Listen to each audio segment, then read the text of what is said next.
ভোটের মুখে বিজেপি নেতা রাকেশ সিং এর জামিন। প্রেসিডেন্সি জেল থেকে ছাড়া পেলেন রাকেশ সিং। প্রদেশ কংগ্রেস অফিসে ভাঙচুরের মামলায় গ্রেপ্তার করা হয় তাকে। দল তাকে প্রার্থী করলে বন্দর এলাকায় লড়বো এমনটাই দাবি করেছেন রাকেশ সিং। আমি একটা ভারতীয় জনতা পার্টি কার্যকর্তা, আমাকে যা দায়িত্ব দেওয়া যাবে তাকে অনেস্টলি লয়াল ভাবে দাউদ ইব্রাহিম, মিনি পাকিস্তানের দাউদ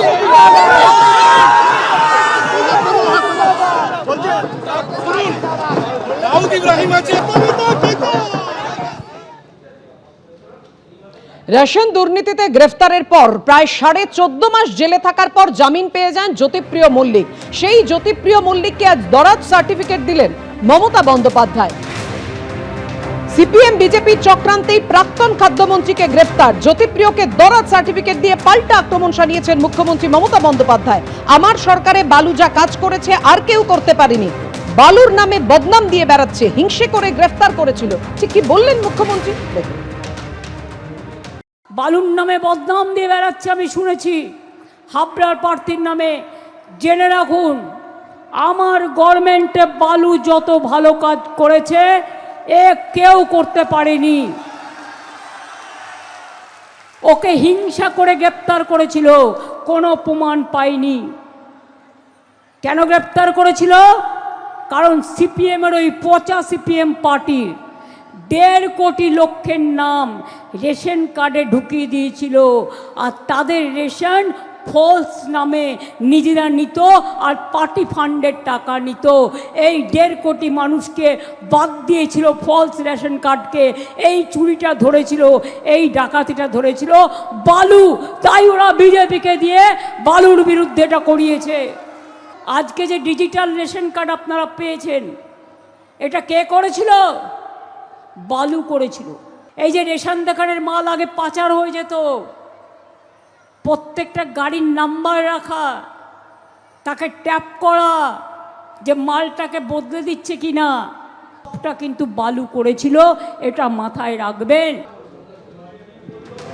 একদিকে মুখ্যমন্ত্রী মমতা বন্দ্যোপাধ্যায় তিনি বলছেন যে সিপিএম বিজেপি চক্রান্তে প্রাক্তন খাদ্যমন্ত্রী জ্যোতিপ্রিয় মল্লিক তাকে গ্রেপ্তার করা হয়েছে। জ্যোতিপ্রিয় মল্লিককে দরাজ সার্টিফিকেট দিয়ে এমনটাই মন্তব্য করেছেন মুখ্যমন্ত্রী। আর এই নিয়ে বিজেপির কি বক্তব্য, কেন্দ্রীয় প্রতিমন্ত্রী সুকান্ত মজুমদার কি বললেন শুনুন। তাকে ভরে ভরে ভালো কাজ উনি সাপ্লাই করতেন বাংলাদেশে, সবাই জানে বালু কি করেছে। মুখ্যমন্ত্রীকে বলুন না, বালুর মেয়ের অ্যাকাউন্টে কত কোটি পাওয়া গেছিল, 1 কোটির উপরে টাকা পাওয়া গেছিল। সোর্স অফ ইনকাম কি? টিউশনি করা।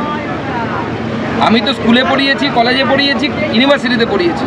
দেখুন, এইরকম টিউশনি কোনো করতে পারিনি যে 1 কোটি টাকা রোজগার করতে পারে। আর সে বেটা কি এমন পণ্ডিত যে রোজগার করে, টিউশনি পড়িয়ে রোজগার করে 1 কোটি টাকার মালিক হয়ে গেছে? মুখ্যমন্ত্রীকে বলুন না যুক্তি দিয়ে বোঝাতে। এতই যদি ভালো কাজ করেছিল তাহলে মন্ত্রিসভায় ফেরালেন না কেন? মমতা বন্দ্যোপাধ্যায়ের বালুকে দরাজ সার্টিফিকেট দেওয়া নিয়ে কটাক্ষ করেছেন সিপিএম নেতা সুজন চক্রবর্তী। মুখ্যমন্ত্রী বলতে আমার খুব খারাপ লাগছে, মিথ্যার শিরোমণি, অসততা এবং অসভ্যতা তার অঙ্গ। হঠাৎ এতদিন পর তার মনে হলো যে বালুর মতন ভালো কেউ নেই। এটা মনে হওয়াটা স্বাভাবিক। বালু নিশ্চয়ই কালীঘাটে অনেক বেশি কিছু দিত। তো মুখ্যমন্ত্রী তাকে মন্ত্রিসভায় বহাল করলেন না কেন? জেল খাটে আসামিদের বিরুদ্ধে বহাল করেছেন তার পদে। অন্য দল থেকে নিয়ে আসা অপরাধীদের ওর দলে বহাল করেছেন, নেতা করেছেন। তো বালুকে কেন মন্ত্রিসভায় বহাল করলেন না? উনি সরকার এসেছেন 11 সালে, বালু অ্যারেস্ট হয়েছে সম্ভবত 24 বা 25 সালে, 14 বছর পর।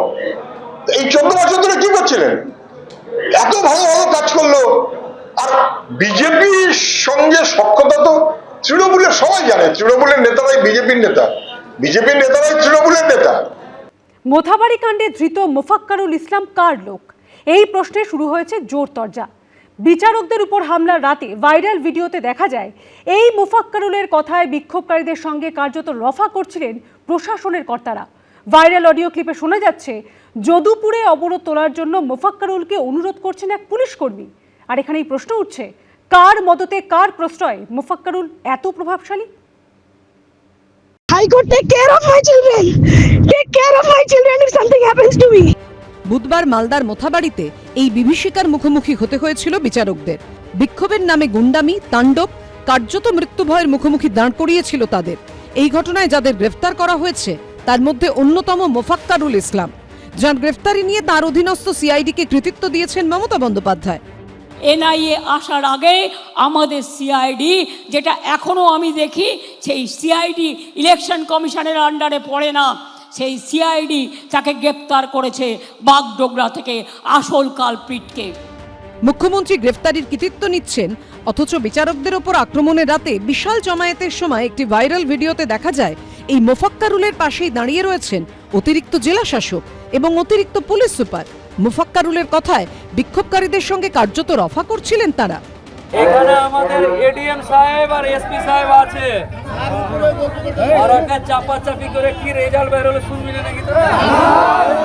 আমরা 4 দিন এক্সট্রা আপনাদের কাছ থেকে চাইছি। 4 দিনের মধ্যে এই সমস্যার একটা সলিউশন আমরা আপনাদের কাছে যেটাই আছে, যেটাই উপর মহল থেকে জানানো হবে যে কিভাবে জিনিসটাকে তাড়াতাড়ি সলভ করা যায়। ভাইরাল আরেকটি অডিও ক্লিপে শোনা গেছে মালদার যদুপুরে অবরোধ তোলার জন্য মোফাক্কারুলকেই অনুরোধ করছেন এক পুলিশ কর্মী। হ্যালো, হ্যাঁ মোফাক্কারুল সাহেব আছেন? বলছি সুজাপুরে যেটা তো মিটমাট হলো, এবার যদুপুরের লোকজনের আপনার প্রতি অগাধ বিশ্বাস এবং ওনারা আপনার কথা শোনার পরেই ওনারা রাস্তা অবরোধ তুলবেন। একটু কাইন্ডলি কথা বলে নিন ওনাদের সাথে। মাইকে দে, আমি বলে দিচ্ছি। আমি মোফাক্কারুল ইসলাম বলছি, 4 দিনের মধ্যে ওনারা যদি সব ঠিকঠাক না করে তাহলে আবার হবে, তোমরা এখন ছেড়ে দাও। অর্থাৎ মুখ্যমন্ত্রী গর্বের সঙ্গে যে মোফাক্কারুলকে গ্রেফতারের কৃতিত্ব নিচ্ছেন, সেই তার সঙ্গেই পুলিশ প্রশাসনের দহরম মহরম ছিল। কার মদতে, কার প্রশ্রয়ে মোফাক্কারুল এত প্রভাবশালী হয়ে উঠেছিলেন? তার নেপথ্যে কার হাত? রাজ্য সরকারের এই দৈহিক ভূমিকা সেটা কিন্তু পরিষ্কারভাবে প্রমাণ করছে যে কোনো একটা জায়গা এই মোফাক্কারুলের সঙ্গে রাজ্য সরকার একটা কোনো ধরনের সম্পর্ক তৈরি করেছে এবং তাকে ব্যবহার করেছে। এবং যে ধরনের লোক এসেছে, যে লোকটা ইটাহারি 800 ভোট পায় না, সে মোতাবাড়ি থেকে কয়েক হাজার লোক জড়ো করে ফেললো সেকেন্ডসের মধ্যে, বোঝাই যাচ্ছে শাসক দলের একটা একেবারে প্রচ্ছন্ন সম্মতি ছিল। তারা লোক পাঠিয়েছে এবং বক্তার হয়তো অভাব ছিল এবং ইচ্ছে করে হয়তো চাইওনি হতে পারে যে শাসক দলের কোনো ব্যক্তি সেখানে গিয়ে শাসক দলের মুখ পোড়াক। একটা পরিকল্পনা মাফিক যে কাজ হয়েছে কোনো সন্দেহ নেই। 2016 সালে এই মোফাক্কারুলকেই মমতা বন্দ্যোপাধ্যায়ের সঙ্গে এক মঞ্চে দেখা গিয়েছিল, তাও বিধানসভা ভোটের আগে এক তৃণমূল প্রার্থীর প্রচারে। আবার 2021 সালে মিমের প্রার্থীও হয়েছিলেন মোফাক্কারুল। এখন মূল প্রশ্ন একটাই, মোফাক্কারুলের মাথায় কার হাত? জুডিশিয়াল অফিসারদের তাদের আর্তনাদ আমরা শুনেছি শিউরে ওঠার মতো একেবারে, এবং সেই সময় তাকেই দায়ী করা হয়, বিমানবন্দর থেকে তাকে গ্রেপ্তারও করা হয়। এবং তারপর উল্টো দিকের যে ভিডিওগুলো কিন্তু সামনে আসছে, সেইখানে কিন্তু দেখা যাচ্ছে যে তিনি প্রশাসনের সঙ্গে একেবারে যোগাযোগ রেখে কাজ করেছেন এবং প্রশাসনের কাছে সাধারণ মানুষের যে বার্তা সেটা পৌঁছে দিয়েছেন। উল্টো দিকটাও সাধারণ মানুষকে তিনি বলেছেন প্রশাসনের যে বার্তা, সেই বার্তা শুনতে। দুটি দিক দিয়ে এই বিষয়টিকে দেখতে হবে। সাংগঠনিকভাবে করা হয়েছে এবং কোনো সংগঠন, কোনো সাংগঠনিক কাজ একার দ্বারা সম্ভবপর হয় না। মোফাক্কারুলকে সামনে নিয়ে আসা হচ্ছে নিশ্চয়ই আরও বড় মাথাকে আড়াল করার জন্য। এই তদন্ত আশা করব যে এনআইএ সিবিআইয়ের মতো মাঝপথে না ছেড়ে দিয়ে একদম মাথা অবধি পৌঁছাবে। আপাতত গারদের পেছনে মোফাক্কারুল, কিন্তু তার পেছনে যারা, তাদের কি সামনে আনবে এনআইএ? এবিপি আনন্দ। এবিপি আনন্দ, এগিয়ে থাকে, এগিয়ে রাখে।